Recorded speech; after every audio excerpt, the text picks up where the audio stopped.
today to the premier author event featuring Geoff Schumacher and former and always mayor.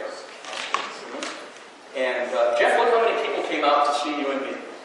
Pretty remarkable. I made an executive decision. I'm going to do an audible right now because in looking at both of your bios, if I was going to read those right now, we'd have no time for questions. So I think if it's okay with you two gentlemen, the bios are in here, but I think everybody knows these two men. And we're very fortunate today because I feel we've got two of the men here who know more about Las Vegas than arguably anybody on the planet. So this is your chance to really find out all the cool behind-the-scenes stuff. And it's not 60 minutes, by the way, so I'm going to ask a bunch of fluffball questions. And really, we'll leave it up to the audience to ask the hardball stuff. So, ready to get started? Yeah, I'd like to tell you a story about 60 minutes. There you go. This is great. This is easy. I'm sitting back. No, I've been on 60 minutes 3 times. The first time, it was at the request of Mike Wallace that he does the interview with. I said, sure. I was practicing law, representing unpopular people, unpopular causes, but I had nothing to hide. I get a phone call from his producer, Lowell Bergman, who was a very famous television producer. And Lowell says, Oscar, he says, why in the world would you want to be interviewed by Wallace? He's going to chew you up and spit you out. I said, I have no secrets, so I welcome him. So he came in, and he started, he wanted to be rough. I said, okay. And he started asking tough questions, and it went like this. I said, with all due respect, Mr. Wallace, and told him to behave himself. From that point on, he gave me softballs. And you know why? I'm the only person ever interviewed by him, he told me, who referred to him as Mr. Wallace. Every other interview we call him Mike. And lessons to be learned. I don't know what the lesson is, but a lesson is to be learned. And I'm sorry you asked me the question. You didn't ask me. I didn't. So does that mean I need to call you Mayor Goodman? Or may I call you Oscar? Oscar's good. There you go. So, Geoff, you've written, tell us the titles of your 2 books, because this is also promotional experience. Well, I've written 2 books. One's called Sunset in Suburbia. It's a history of modern Las Vegas.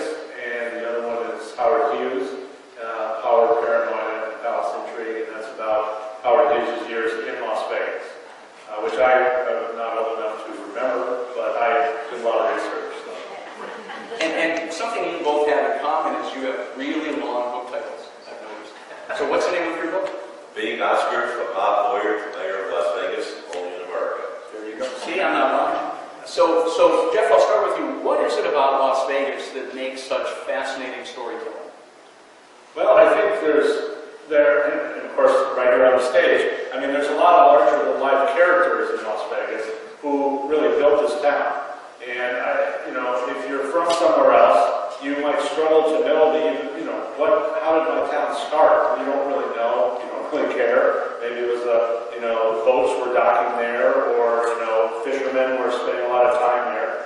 But in Las Vegas, the history is still alive, and all of these interesting characters were involved in building this from the ground up. And, I don't know, it's just very tangible to me. And I think that's what I like about it. People relish the history here, rather than sort of not worrying about it, not thinking about it. And Oscar, same question for you. And don't take this the wrong way, but you've been really a large part of our history. So if you could tell us about what it is about Las Vegas that you find so compelling. Basically, the same feeling I had when I arrived here in 1964. Carolyn and myself came out from the East Coast. I had just finished taking the Pennsylvania bar exam. We got here, we settled, and after about a week I said, this is either the most real place in the world or the most unreal place in the world. And here, so 50 years later, I can't tell you what it is. I still haven't answered that question to myself, but it's a fascinating place. It was a town when we got here of characters. Everybody had a nickname. Lefty, Wiggy, Punchy,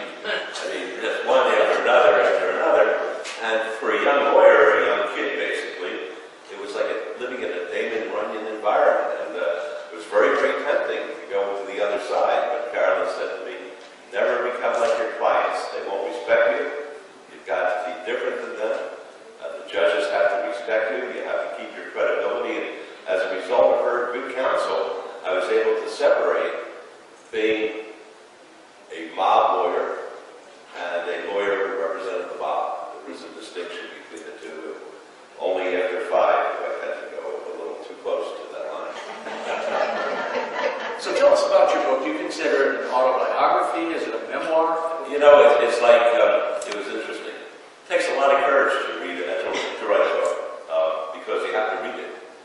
And if the author, and I don't consider myself an author, this was a one-time deal on the part, if the author writes truthfully, which I try to do in all respects, it's almost like going through a psychological or a psychiatric analysis of yourself, because at the end of the day, you ask yourself, who was I? How could I have done this? What's the bottom line of that? And it was a fascinating experience. So I don't consider myself an author, but I think it's a very interesting book. It's a book where I talk. It's a book that's set in a context of murder and marauding and toughness. And on the other hand, when you really get to the second layer, and I didn't realize this until I read what I wrote, it was basically a love story.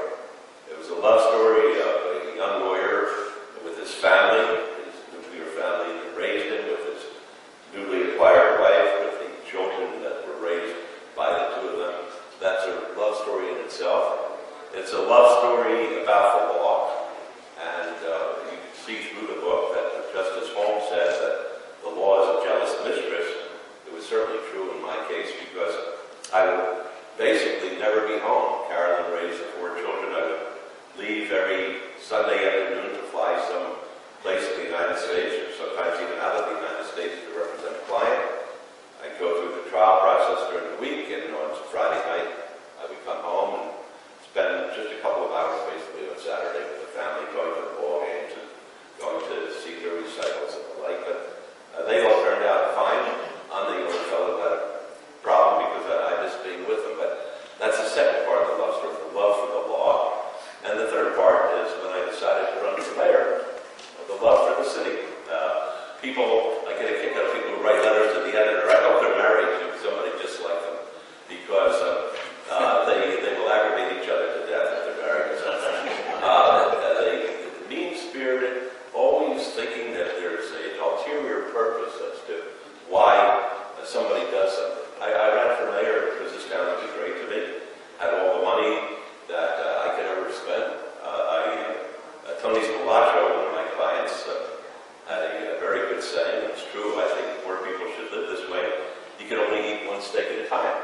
And basically, I had a steak on the table. It was fine, very satisfied.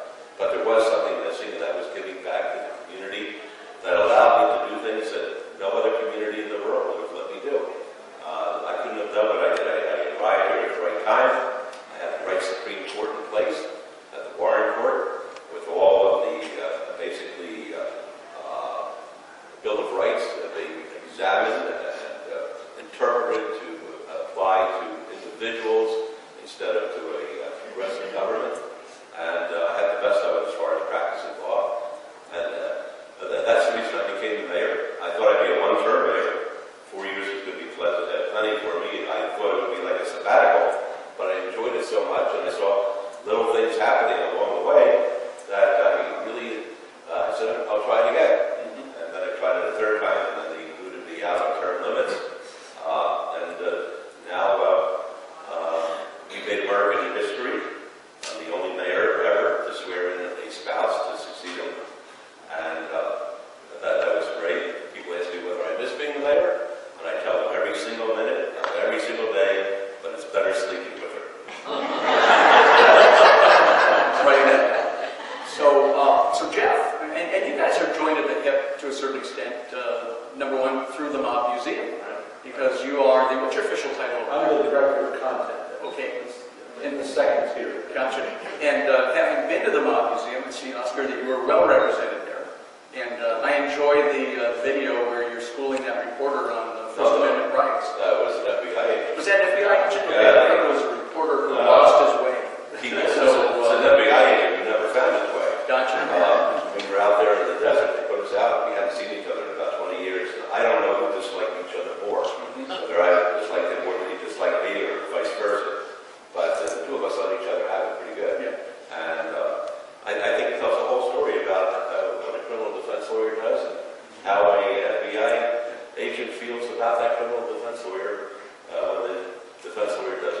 They should show that in legal school. They really should. That was special.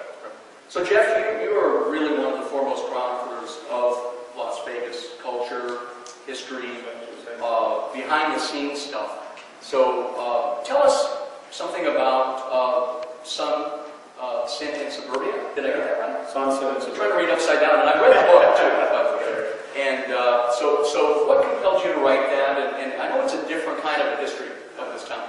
It's Sun, Sin, and Suburbia. The first edition of that book came out in 2004. And I had been working as a reporter, newspaper reporter, and editor, columnist here in Las Vegas during the crazy 1990s when things were growing. Places like Henderson were sprouting, and places like even North Las Vegas, Summerlin, all of these places were growing like weeds. And I recognized in the early 2000s that nobody had yet chronicled in book form what had been happening here. And I thought, oh, hey, I can be the first person to do that. And having witnessed, sort of had a front row seat for all of what had been happening, I started from that premise. Ultimately, the book is really, in order to understand what happened in the 90s, you have to go back to World War II at least to explain how this town came into being. And so, in the end, Sun, Sin, and Suburbia is a history of Las Vegas, really from 1940 to the early 2000s. And what I did a little differently for that book is I didn't spend a lot of time, ironically, talking about the mob. I didn't spend a lot of time on some of the big crime stories of the era or much of the politics of the era. Instead, I really focused on the development of communities. And so I have a whole chapter on Henderson and all of the master plan communities and libraries and parks and all the things that happened out here. I have a whole chapter on Summerlin and how Summerlin came into being, which is, a fascinating story in itself. I have a whole story on, or a whole chapter on transportation.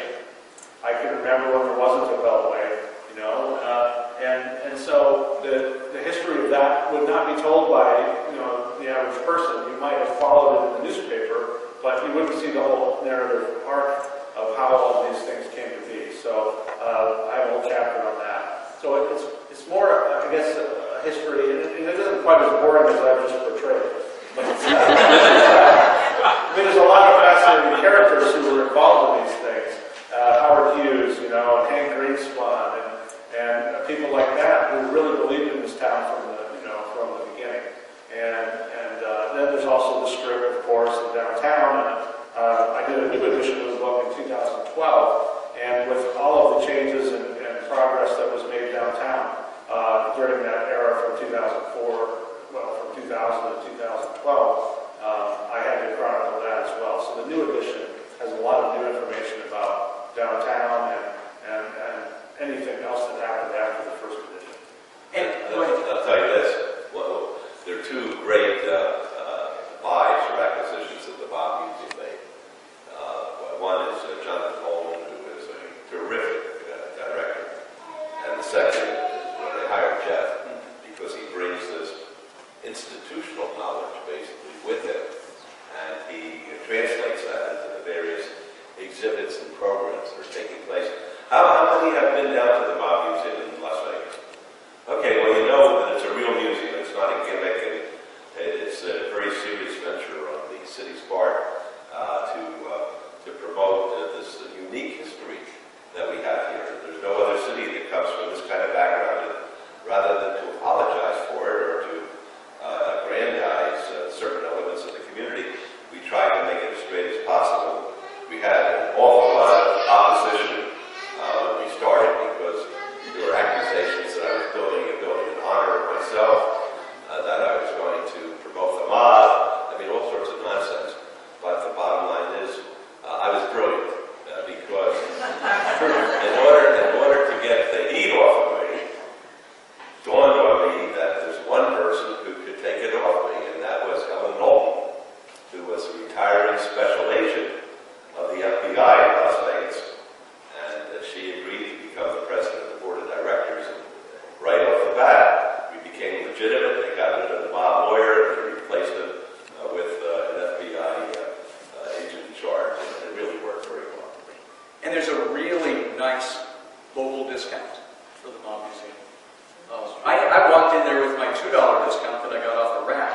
they said, no, you don't want this, and then they knocked off like $9 or something when I showed them my driver's license. So, this is nothing if not an advertisement for this, and for books, by the way. So you're absolutely right, Geoff. I mean, the local perspective, I think, is so important in terms of really being able to understand this town. Because pretty much everything I've ever read, even by distinguished journalists and reporters who fly in and they spend a week or two here and they kind of think they got it, it always seems very superficial to me. And I think it takes people who've been here a long time to really get the kind of the yin and the yang of what we do here. Well, and I speak to that in the book. I talk about parachute journalists, right? They come in for a couple of days, interview a stripper, they interview a homeless person, and interview the mayor, not this mayor, maybe. And they think they've got the whole story down, right? So now the New York Times or the ABC News or whoever it happens to be has proclaimed to the nation, here's what Las Vegas is like. And typically they get it about 50% right. So what I wanted to do was try to write a book for Las Vegas about their town. And I think that was the main goal for it, and I think that's been the result. I've gotten the most positive feedback on that book from people locally saying, you know what, my uncle Jim is in your book. He would never be in anybody else's book, but he built Spanish Trail, or there's some history of some building downtown, and people come up to me and say, oh, my dad worked in that building for 30 years, and they really appreciated the fact that it got mentioned. Exactly. And Oscar, you've lived so much of your life in the public eye. I think we all feel like we know you, but of course we just know part of you. In writing your book, what do you think people will find the most surprising? Is there anything that surprised you while you were writing it? I think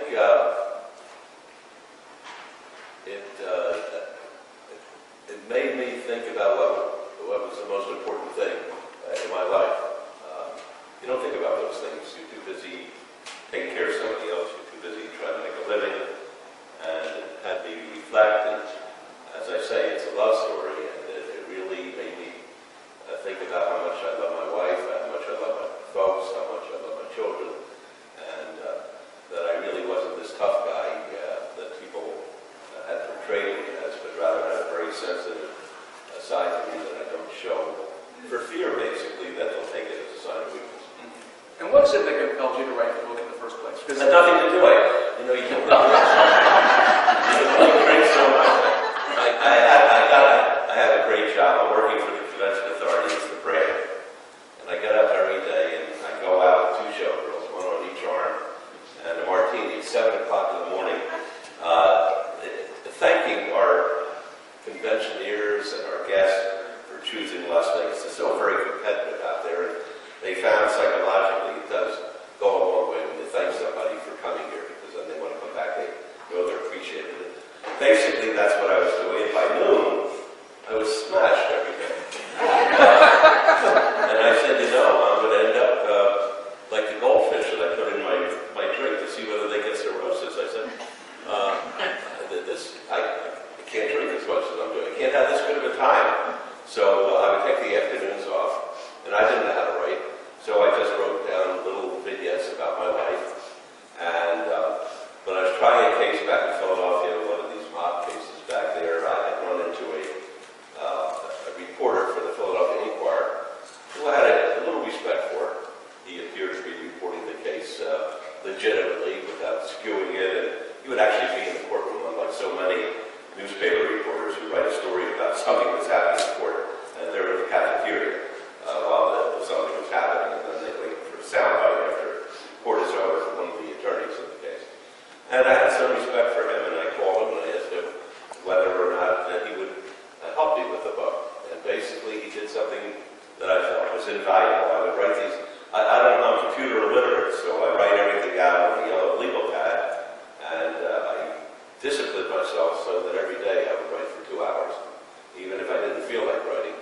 And I would send it to him at the end of the day, and he used this phrase, and I think it's a good phrase. He folded those little vignettes into the book.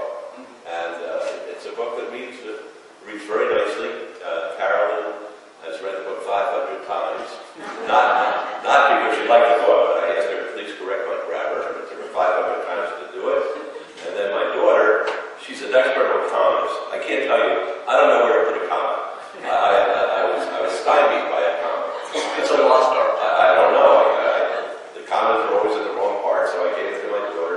She read it 500 times. So right now, there are no errors as far as comments are concerned. May I ask a question? How does this book compare with the John Smith book? John Smith was a learned treatise. John and myself sat down initially to write it together. And then one day I was reading some of the rough notes, and he said it wasn't handsome. So I said, "You write the book yourself, buddy." And I got off that project. But John's book is very accurate. I think it's a significant book about Las Vegas because he researched it, he documented it, and you can see whatever he wrote about was an actual fact. My book is anecdotal. I wouldn't have a footnote in my book if I felt it was what I would. This is my story, and I wasn't going to use any other sources. Gotcha. And you're exactly right. I mean, writing is a very collaborative process. It's not easy. It's not easy to rip up more paper at the end of the day that you don't send on to be folded in, and then the papers you send on to have them folded in. So there's plenty of waste paper baskets full. So Geoff, you've got an interesting perspective because you moved away about 4 years ago, correct? To Ames, Iowa? Yeah. And so right then and there, I mean, that is a pretty drastic change. And that was for a job. What were you doing? Well, I had been working at the Review Journal, and I was writing a column, and I was overseeing all of the weekly papers and the special sections for the Review Journal. City Life, for example, now defunct, and a number of other papers around Southern Nevada, Ely, and Lincoln County, and Tonopah, and Rouff, and driving all over and having a good time. But then the company that owned the Review Journal purchased this group of newspapers in Iowa, in central Iowa, and they asked me to be the publisher. And I agreed to do that. And I'm originally from the Midwest, so I thought this would be a nice adventure. And so my wife and I went back, and with our youngest daughter, and I was served as the publisher there at Ames for 3 years. It's very different. Anybody here from Iowa? Is there any names? Yes? We got it. Does this happen? No, it's Iowa. Right? I tell you, I really liked Iowa, and I still like it. Both of my daughters are there, so I liked it. But it's very, very different from Las Vegas, and the perspective on life is very different. My experience was that people were much more old-fashioned and traditional, and focused on family, and focused on not so ambitious as we tend to be here. Not trying to do something different every 5 minutes, but sitting back and enjoying life a little bit. And I appreciated that a great deal. But coming back to Las Vegas, I sometimes think Las Vegas, don't take this the wrong way, but it's kind of like heroin, right? It's not good for you, but you can't stay away. And that's kind of how Las Vegas is for me. I've actually left and come back several times over the course of my career. This was the longest time away. Is there a story, is there any kind of culture shock that you experienced when you moved back to Ames that was like getting thrown into the deep end of the pool or something? Well, Ames is a college town, so it's a relatively sophisticated community. But there are a lot of the smaller towns. We had a group of papers there, so there's a lot of smaller towns too. And I mean, it was sometimes like going back in time. It's going back in the time before I was born. And there's something sort of cute about that, but it also almost seemed like a time warp. Gotcha. And so that was one thing. So it's interesting that pretty much everybody that I know who's ever lived here has moved away for a time.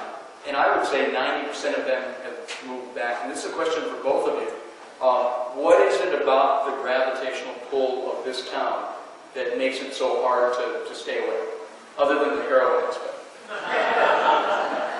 How to explain the heroin? Oscar, do you know? Well, I never left. I would leave. I would go to Philadelphia or Miami or Boston or Omaha, Greenville or Macon, San Diego, all over the country. I would leave for a week and then I'd come back, and there's something about this town that's magical because every time I flew back, looked out the window of the plane when it was coming over the rooftop rooftops, and the rooftops kept on growing over the years. Like a mushroom, it would spread, and I always got a lump in my throat coming back, even though I had been only gone for 5 days. That's great. I'm going to steal some of these lines of yours, because I'm a writer also, so the rooftops expanded like mushrooms mad years ago. I was looking for that. If that's the best you could do. If that's the best you could do, you can do that again. So Geoff, what, I know the guy a half hour and he's already given me a hard time. Geoff, what brought you back to school? Was it the job? Well, it was a combination of things. But one of the things about Las Vegas is I think it's still a small town, and I think Oscar can testify to this too. Is even though we have 2 million people here or more today, there's still a relative handful of people who are really running things, and people who if you've been here a long time, at least in the newspaper business or the legal business or politics or whatever, there's still a fairly small group of people who've been here a long time who sort of know where the bodies are buried, and they know how things get done and so forth. And I don't want to say that I'm one of those people, but I've been here long enough and around those people that when I came back, it felt very much like home, and I was able to step right back in to that role as someone in this community who knows how to get things done, knows how to get around town, can be as mundane as that. I've been in all corners of this valley, in my entire life, and there's no, I can avoid traffic accidents, and I know where the bad neighborhoods are, and I know the history and so forth, and there's a lot to be said for that. When you go to a brand new place and you don't know any of that, I can imagine that can be alienating and a little bit nerve-wracking. And that was how it was a little bit in Iowa, because I didn't know anything about the history of Iowa. I didn't know anything about the back roads of that state. And so it was taking a long time to get comfortable. And here it's very. Was there one significant change you noticed that surprised you?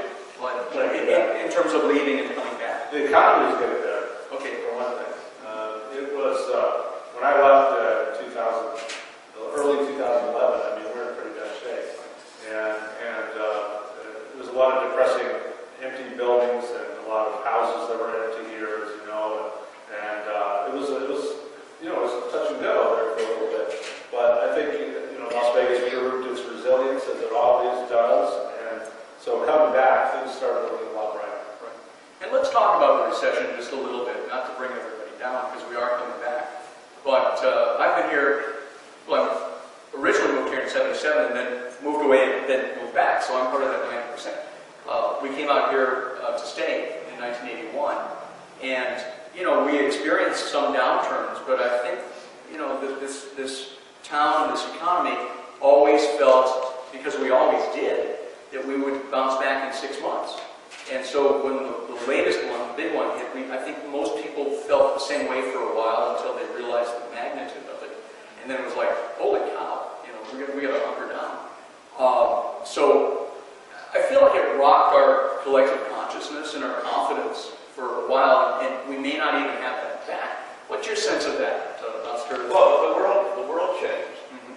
So many things have happened since 9/11. What do they have? 26 maniacs have changed the very way we do business and the way we think in this country. The times changed as far as Las Vegas was concerned. When I came out here, it was the only game in town. It's the only place. Nevada was the only place that had legalized gambling, and we had a monopoly on it. And then, had I been the governor, I would have done everything within my power to stop the licensees from leaving Nevada and opening up their casinos elsewhere, because I don't like competition. I like to have it all for myself, and they allowed these people to leave, and folks tell me that I would have lost that lawsuit because of the antitrust laws. I don't agree with that, because we pride ourselves in the regulation of the casino industry, and we've never really had a situation where a guest or a customer has been cheated. They've cheated the casinos, but it's never worked the other way, and I would not want to entrust the regulations to some other entity in some other place. So I think I would have had a viable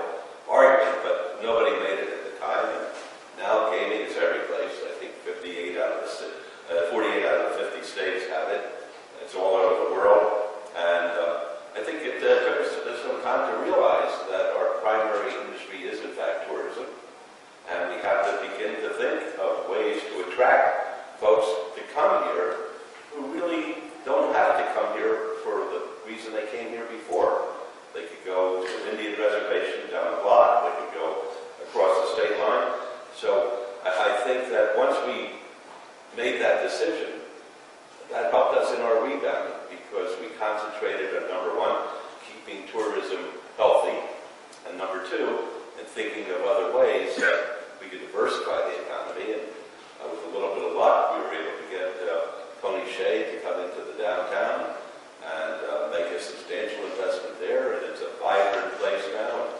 I think that the publicity he has brought to us is actually phenomenal all over the world. His picture appears in every single magazine as being a financial genius.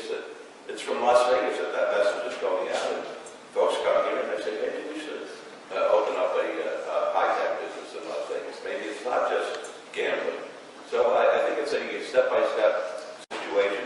I think the economy has rebounded substantially, but it's a never-ending process. And we have to think of new ways, new things to do, new ideas. And the moment we stop going forward and we take a no-type position, a non-growth position, it's fine the way it is, we don't want to do anything else, we'll start rolling backwards faster than we did before. So is there a lesson you think this community learned, and that's for both of you? Yeah, number one, you can't take anything for granted. I don't know how many folks were here on 9/11, but you'll recall the day after, there were 30,000 people who were laid off by the casino industry, 30,000 people who were supporting their families and their children. And make you look at it. In one day, their whole world changed, and I was very critical. I felt that the hotels and casinos did that in order to adjust their bottom line instead of worrying about whether or not the business would be there, because from a convention authority point of view, they really stepped up with, what happens here stays here, the whole freedom campaign, leave your cares and clothes back home, come out to Las Vegas and have a good time. I think we were able to adjust to that. But it's like being a boxer. You get in the ring and you don't know what punch is going to be thrown. You block it and then you hit with the other hand. And that's what we have to keep on doing here. Same question for you, Geoff. Yeah, I have two thoughts. One is, I think sometimes in this town, and I understand why, because of the spectacle of Las Vegas, we are susceptible to believing in fantasies. And I'm just remembering the year 2005. This was the high water mark for growth in Las Vegas, the growth rate in Las Vegas. This was also the high water mark for the value of homes, right? And I just remember we're still friends of ours. My wife and I are good friends who were both had blue-collar jobs. They had a nice wage, but we're not talking about anything astronomical. And in middle of 2005, they announced to us that they were buying a home that was for $525,000 or something like that. And my jaw dropped, and I thought, what in the world have we come to that you think you can buy a $525,000 house? Guess what? A year later, the bottom dropped out of the real estate market, and that house was long gone. I think it's probably worth about $200,000 today. And but we all get all excited about this. I understand that. But the value of my house went up, and and I was all excited. And luckily, we didn't do anything rash. But so I think we're susceptible to that here because we see such glorious numbers in the newspaper every day. In 2014, the tourism, we had 41 million people come. It was a record. That's awesome. But as Oscar notes, it could be, circumstances could change, and there could be 36 million in 2015. We don't know. So we have to be realistic. The other thing, this is more positives. Historically, Las Vegas has a history of it grows to a ceiling, what it believes to be a ceiling, and then it finds a way to break through. And one of the classic examples was the 1950s. Las Vegas grew like crazy in the 1950s, much faster rate than we ever experienced in the 1990s, although it seemed like the 90s were, this go, go, go decade. Actually, the 50s were even more dramatic by percentage. And more casinos opening, more people moving here, etc. But by 1957, 58, the gaming industry was looking at, I don't think we can sustain this. I don't think we can handle any more casinos. And because they were starting to, see, a backward movement on the total tourism numbers. And they came up with a solution. Conventions. Conferences and conventions. In 1959, the convention center opened. They had 8 conventions that year in the convention center. Last year, was it 22,000 conventions and conferences in Las Vegas. This became a huge part of our economy, and we just figured out how to do that. In the 90s, there was this, 1989 and forward, there was this notion of the mega resort, right? A place where you could come to Las Vegas and you wouldn't even have to leave that resort. You could do everything you needed to do at the Mirage Hotel or whatever it was. And this became a brand new concept for people coming to town. That these places were larger than life. They were, it wasn't just about the gambling anymore. It was about everything. So every time there's an obstacle, we figured out how to overcome it. Can you imagine 22,000 conventions? That's 22,000 martinis. I'm having a hard time picturing that. Buy stock in Bombay. There you go. Do you think the lessons will stick? I don't know. Vegas is, I think we live in the present mostly here. As a historian and working at my museum, we sort of live in the past, which I relish and I love it. And obviously people are interested in history. That's why we have record attendance at the museum, and that's great. But I think by and large, people in Las Vegas, well, it's really nationwide, but especially in Las Vegas, they're living in the present. They're not so much learning from the past. Well, there's a reason for that, too. I learned a real lesson after I was elected the mayor. Boy, it taught me a good lesson. I was parking my car for a meeting over at Main Street Station. And I drove up, and a pretty affable fella, saying to the valet, the young lady, I said, "Ma'am, would you mind keeping my car up front? I have a meeting that I have to go to after my meeting." She says, "Who are you?" I said, "I'm your mayor." She says, "I can give less than an expletive." I said, "I'm not hostile about this." I asked whether you would please do that. He said, "I don't care what you ask." And she became pretty riled up. And I said, "What's the story?" She said, "I could care less about all you big shots." She said, "I'm trying to raise a family. I'm trying to make a living. I don't even know who the mayor is, and I don't care." That taught me a very good lesson, that sometimes we think of ourselves different than other people think of us. How much of a tip did you leave her? 0. As a matter of fact, I called the marshal and wanted her arrested for abusing a poor young man. There you go. So, you always hear old timers, and it's a cliche, but it's true when they say that the town ran better when the mob ran the town. What's your sense of that? It was a different town. When here, my wife and myself, we come out here, we don't have 2 cents really to talk about it. We would walk into the old Thunderbird, and that's another thing that I had a problem with, that all of our great hotels, the old ones have been imploded. And we would go to a lounge show there. Now I'm really going to date myself. Sarah Vaughan and Frankie Lane were in the lounge. Pretty good. They don't charge you to get in. You sit down. They said, "What would you like to drink?" And as I said, we didn't have 2 cents. And in those days, I thought water was, for something other than washing. And I said, "How about 2 waters?" And they said, "Now you can have a drink." They brought us a drink, didn't charge us, knew our name the next time we went in there. It's something special about a town like that. And that's the way it was in those days. I think we're a little too busy ourselves now. We care too much about the profit motive rather than the relationship. And in a sense, it was better.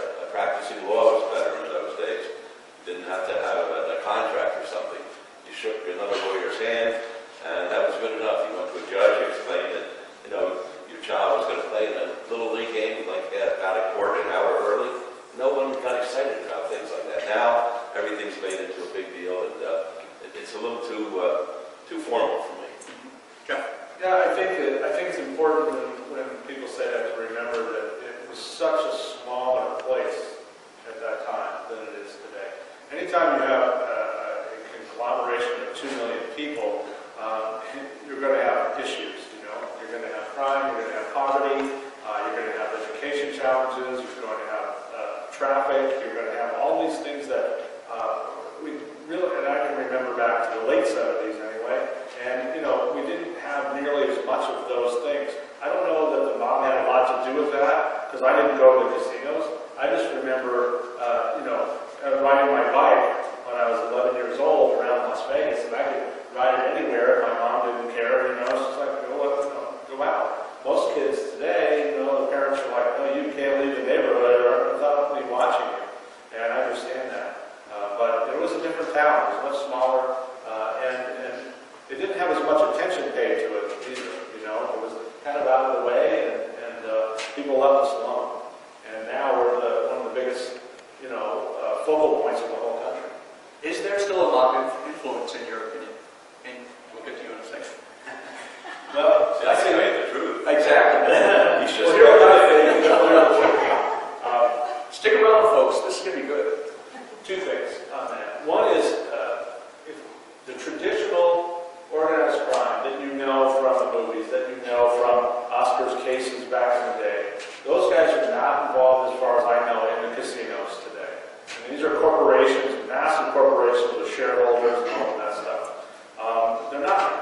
involved in counterfeit goods, involved in all kinds of stuff. And those guys are all over this place. And you'll read, if you read the paper carefully, you'll see in federal court, they're getting busted, at least once a month. There's a story about some Bulgarians or some Russians or some Japanese or Mexican drug cartel people, and they're very involved here and in other cities. I guess I have three. The third one is, just because they're not running the casinos doesn't mean they're not hanging around, right? There was a big story just last week about the DeCavalcante, as I said, right? DeCavalcante family out of New Jersey, and they busted like a dozen guys involved in sports betting and in prostitution there in New Jersey, and one of their top guys was here in Henderson, and they busted him at his house down in Old League Valley.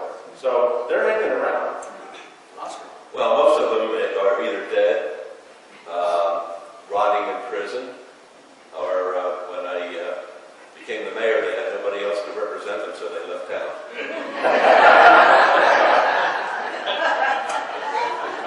Well, and just to follow up on the guy who was busted in Henderson, I mean, he was supposed to come out here to lay low, right? That was the whole idea. The idea that he moved to Las Vegas to lay low in the mob, I don't know that. And so he basically was on the phone, giving orders back to New Jersey from his house next to whatever some of you probably live in his neighborhood. Crazy. Thank you. I've got just about two more questions, and then I'm going to open it up to the audience for the rest of the program. But Oscar, what do you feel is your greatest accomplishment as mayor, and what will be your legacy? Well, I don't worry about legacies. I think I've been told what the greatest accomplishment was. When I was first elected, I had no idea as to how to redevelop a downtown or create energy in the downtown. The downtown of Las Vegas was a state of, it was going to blight. The doors were being boarded up. The lawyers were leaving like rats leaving a sinking ship. The banks were going out to the suburbs. There was no energy. There was a malaise there.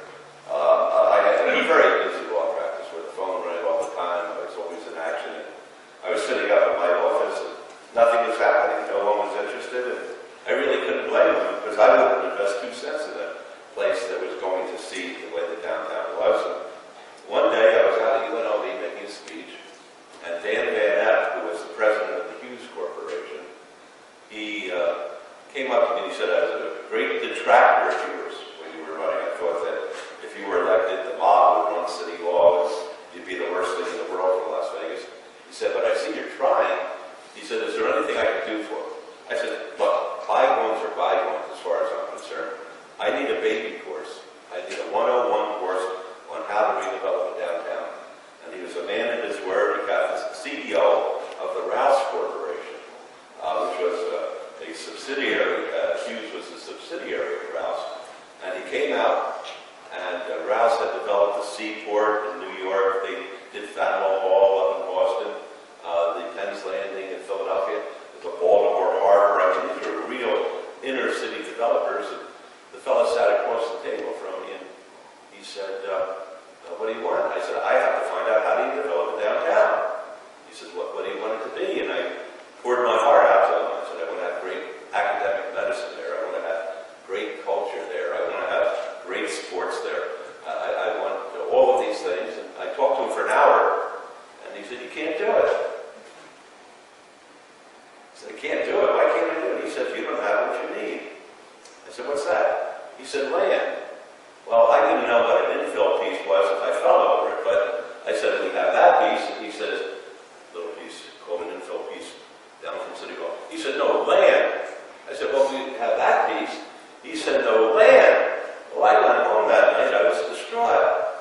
I said, 3.5 more years without the phone ringing. I had a great life before I came up to City Hall.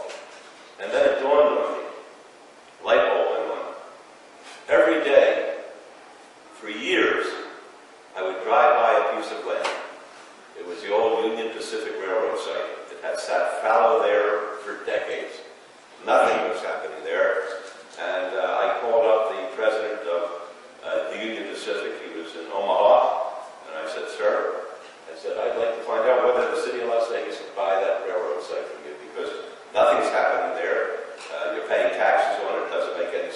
said, not for sale.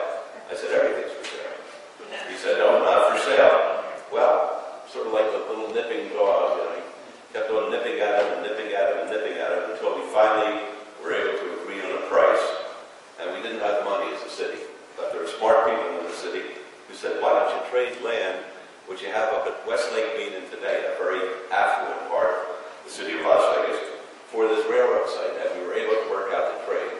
And we acquired 61 acres without engaging in eminent domain, which at that point in time is an anathema as far as Las Vegas is concerned. And I've been told by people, even if nothing had happened there on that 61 acres, for a city to acquire that big of a chunk right in its heart was perhaps unprecedented. And they said that would be your legacy. So I have to say, other people think that it's that important.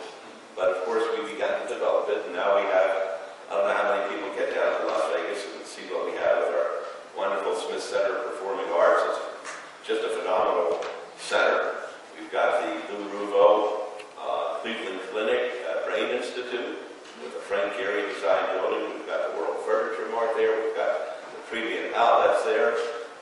And every one of these things that I'm talking about, they fought me on the public and the stinking newspaper that he worked for. The Review, forget about this. Review Journal is the worst rag. I'll tell you stories about the Review Journal. When I decided to run for mayor, you know what their editorial was? It's amazing. I decided to run for mayor on Friday. I go down to my driveway, pick up the stinking newspaper, bring it to my little dinette at home, open it up. The editorial was, anybody but Oscar for mayor. And I have not forgotten that many years later. But they haven't improved. This is a piece of trash like one I've never seen in my life. I'm hoping someday they'll sue me. I hope, because the truth is a defense, and I will beat them up in court. I really will. Should I tell you one last story? No, now I'm getting riled up here. I write about this in the book. You know, I was known as the happiest mayor in the universe. It didn't start that way. They have a contest in that rotten newspaper, the best and the worst of this, the best elected this, the best and the worst, and forget it. So I get a phone call from one of the ladies down there, and she says, you've been nominated for one of our categories, and you're invited to the MGM for the awards dinner. Well, I never ducked anything in my life, and I wasn't about not to go because I couldn't stand the newspaper. So I went. Everybody they're in touch. There's all the big shots in town, and they're all big shots, all decked out. I'm sitting over all by myself drinking, and I hear, and the best elected official, Oscar Goodman. Well, it's amazing how fast you sober up. I waddled up the stairs, and I said, you know, today I'm the happiest man on earth. I said, this is wonderful. I said, there's only one bad thing that happened since I was elected the mayor. When I was first elected, I had 2 little doggies at home. And now I only have one, and I don't know what to do with the other half of the paper.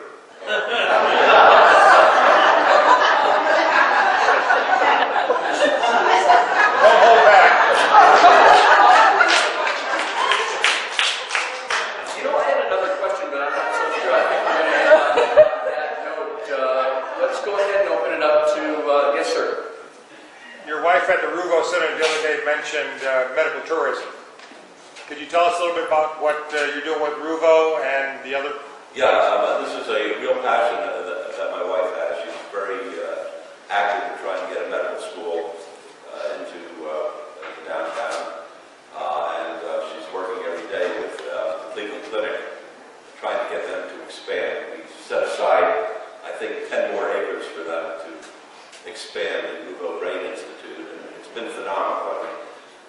It just shows how a good guy like Larry Rouff changed the location where he was going to have the Brain Institute. It was going to be at 215 and Jones, and we go back a long way, Larry and myself, and I asked him to do me a favor. I said, you could be the centerpiece of Union, they call it Union Park, it's not City Park. You could be the centerpiece, you could be the keystone if you would build this facility down there, and he did me a favor and he built it. We became very, very close with the Cleveland Clinic and moved all of these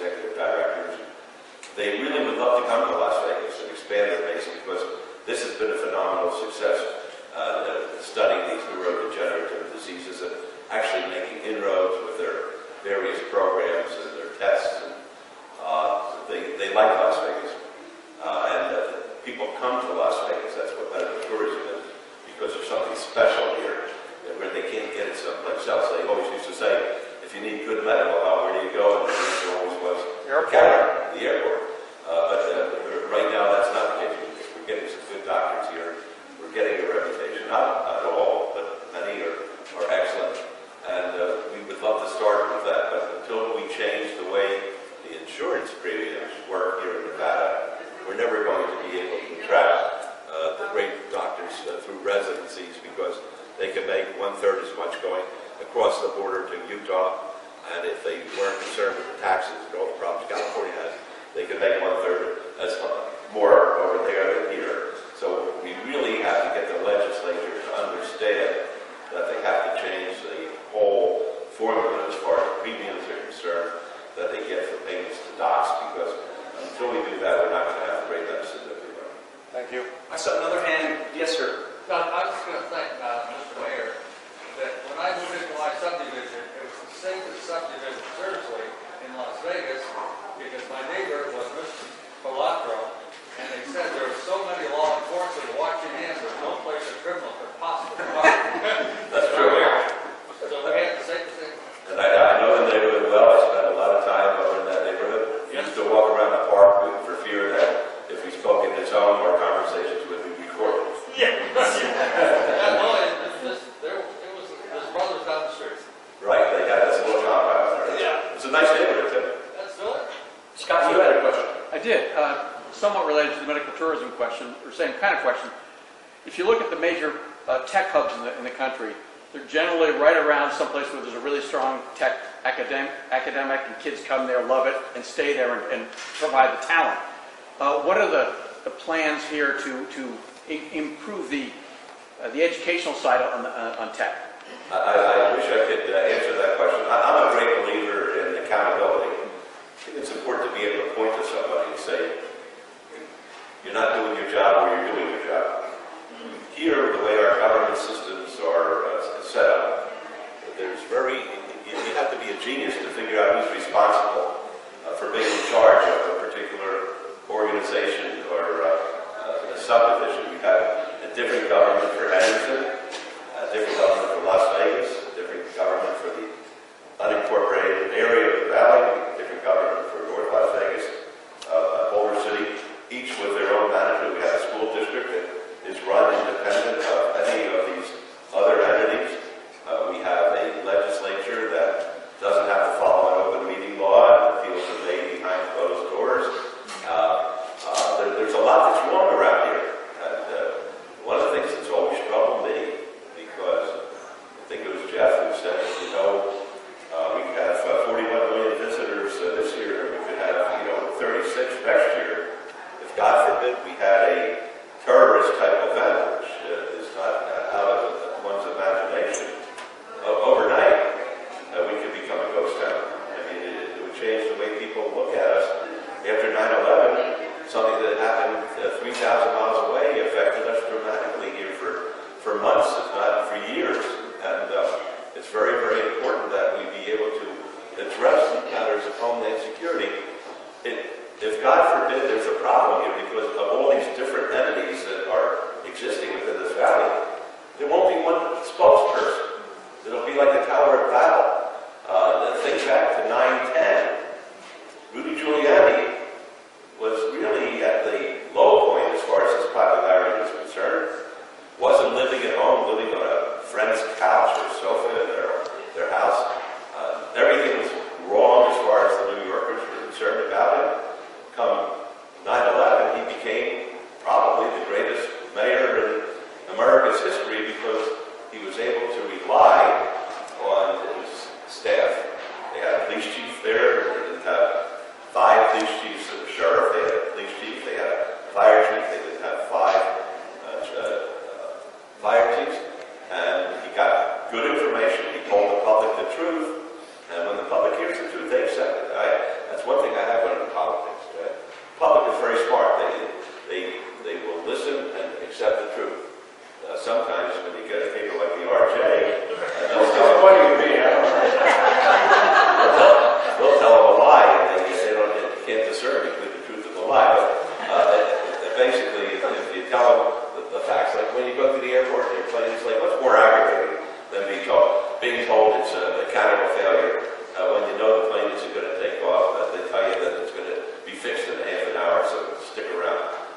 I was shocked, to be honest with you. I know Harry and myself have had a checkered career, to put it mildly. I was representing all these reputed mobsters when he was the chairman of the Vatican Commission. And it was an era where people whose last name ended in vowels were really being picked upon to be placed in this list of excluded persons so they could not go into a casino, even for non-gambling purposes. Couldn't go in for a meal, couldn't go in to see a tennis match, couldn't go in to see a basketball game in an arena which was associated with it. And Harry and myself had our fights. And there was a little bit of an animus there too. We didn't appreciate each other.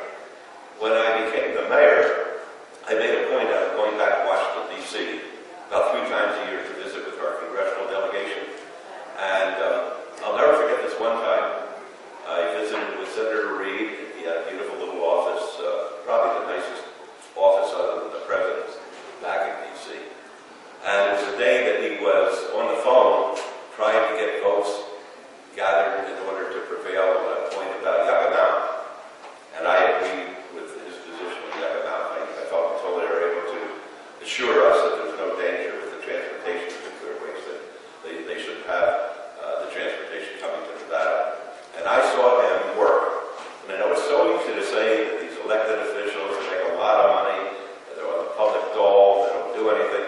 He was working his tail off. He was calling in every chip that he knew how. And I was impressed with him because he was a powerful man and he was making headway. I think we're going to miss that kind of power, even though, as I say, a lot of people don't like it to develop, and maybe sometimes rightfully so. But as far as I'm concerned, that one day I saw him taught me a lesson. He was doing what he believed was best for Nevada. Well, and just to elaborate on that, regardless of your party or what have you, your views on your view, Nevada is going to miss him simply from the level of influence and power that he possessed in Washington. We're not going to. It's unlikely that we're going to see anybody reach that level anytime soon from Nevada in Washington. And we've taken that for granted for a while now. I think we're going to see, we can get pushed around pretty easily going forward. So we have to keep that in mind as Harry Reid leaves. This was the fastest moving hour in show business, I think.